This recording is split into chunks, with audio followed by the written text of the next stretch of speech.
Greetings everyone, welcome back to my channel. I hope that you're all having a wonderful and blessed Monday. So our lawmakers have unveiled several relief proposals. In this video, I will be discussing what proposal is most likely to be signed into law first and how the new bill could benefit you. Thank you so much everyone for being here today. This coming Friday, I will be giving away more $75 Amazon gift cards. To enter the giveaway, all you have to do is subscribe to my channel, share and like this video, and leave a comment below. Thank you so much, everyone. Senate Majority Leader Chuck Schumer recently said in an interview that he supports measures to allow Medicare to negotiate drug prices, as well as lowering the Medicare eligibility age and creating a public health insurance option. Progressive lawmakers have really been pushing President Biden to make major changes to our health care. Chuck Schumer told reporters, "Bernie Sanders and I agree on this. I believe we should be negotiating. We just talked about this at some length. He and I must talk about it almost every single day. Medicare negotiating with the drug companies and using that money to expand Medicare." When asked about reducing the Medicare eligibility age or a public option to compete alongside private health insurance for people of all ages, Chuck Schumer replied, "Yeah, I'd be for either of those, both of those. We are going to push it. It's too early. I want to pass the biggest, boldest bill that, of course, we can pass. And we've got to figure all that out. We're going to try to fight hard to try to get this in the bill." Senator Bernie Sanders has been pushing in particular for legislation to allow Medicare to negotiate lower drug prices and then using the savings to expand Medicare benefits to cover dental, vision, and hearing, and also lower the eligibility age to 55 or 60 years old. Despite a push from many Democratic lawmakers, President Biden left those measures out of his American Families Plan. However, President Biden did separately issue a call for action in his congressional address. It is still possible that our lawmakers will add some of those measures into President Biden's plan as it moves through Congress. Biden's new American Families Plan will also provide millions of Americans with financial relief. The new $1.8 trillion stimulus package will include a number of tax hikes to pay for the program. And according to the Biden administration, the plan includes an extension of the child tax credit through 2025, universal preschool program for children ages 3 to 4 years old, 2 years of free community college to all American adults, and new national paid family-free leave program, which offers up to $4,000 per month. The new package has a number of other changes, additions, and extensions that could positively affect you. According to CNBC, government officials said that this is an important move for the entire country, and billions of investments are worth it. Biden stated that he would pay for this by increasing tax on the wealthy Americans. So everyone, do you think that this is a good idea? Please leave your thoughts in the comment section below.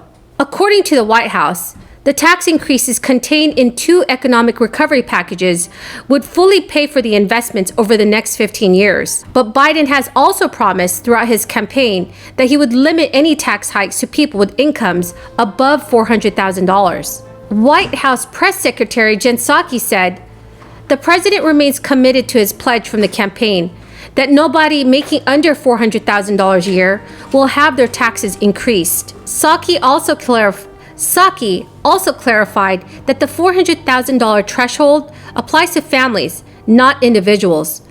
Consequently, individuals who make $200,000 a year could be effective if they are married to someone who earns the same amount. Jen Psaki also stated, Biden's tax plan will focus on ensuring that corporations and the wealthy individuals pay their fair share. New taxes on the wealthy could help pay for infrastructure and other priorities, but whether Biden can stick to the $400,000 campaign promise remains to be seen. President Biden definitely needs to keep his promise that he will not raise taxes to anyone making less than $400,000 a year. As of right now, the stimulus bill that most likely will be signed into law is House Representatives Pramila Jayapal and Rashida Tlaib's Boost to Communities Act.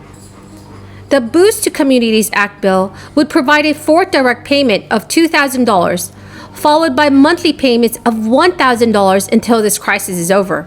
The ABC Act would be funded directly from the Treasury with no additional debt issued by minting 2 $1 trillion coins. The ABC Act would be funded directly from the Treasury, with no additional debt issued by minting two $1 trillion platinum coins and additional coins as needed. The ABC Act would also uplift unbanked and underbanked communities by creating a buffer for people who have seen their cost of living rise for decades as their wages have stagnated. The ABC Act would put real money in the pockets of people across this country. Pramila Jayapal said, 1 in 7 families do not have enough to eat. More than 8 million people have been pushed into poverty. Nearly 1 million new people are filing for unemployment every single week. This unprecedented moment demands an unprecedented response. Our legislation acknowledges that a one-time survival check is not enough to get people through this crisis. Instead, we send out recurring checks every month during this crisis and for a year after it ends. That is money in people's pockets and certainty in their lives. The ABC Act would also create a program of emergency responder corps to be deployed to vulnerable communities to ensure that they have access to the direct payments and other needed resources. The bill was originally introduced last year, but unfortunately, President Joe Biden decided to pass a one-time stimulus payment instead in his American Rescue Plan. It's great to be back in Southern Virginia and really special to be here at Tidewater Community College. And now most people call me First Lady, but to one group of students at Northern Virginia Community College, I am first, foremost, and forever their writing professor, Dr. B. So no matter where I go, I think I feel most at home at community colleges. And so thank you to President Constant for your warm welcome. And yes. And as a military mom, I'm grateful for how much Tidewater is doing to support veterans and other military-connected students. Actually, I just met one of the veterans that was in the lab there. And to my colleagues and my fellow educators, how many are professors here? How many people teach here? So, a couple people, okay.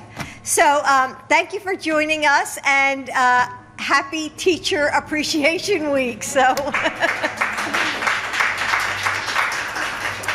like the students here at Tidewater, my community college students don't take anything for granted. So, I don't get too many late papers or missed exams, of course, although there are, as you know, a few exceptions. So everyone, I hope you found this video helpful today.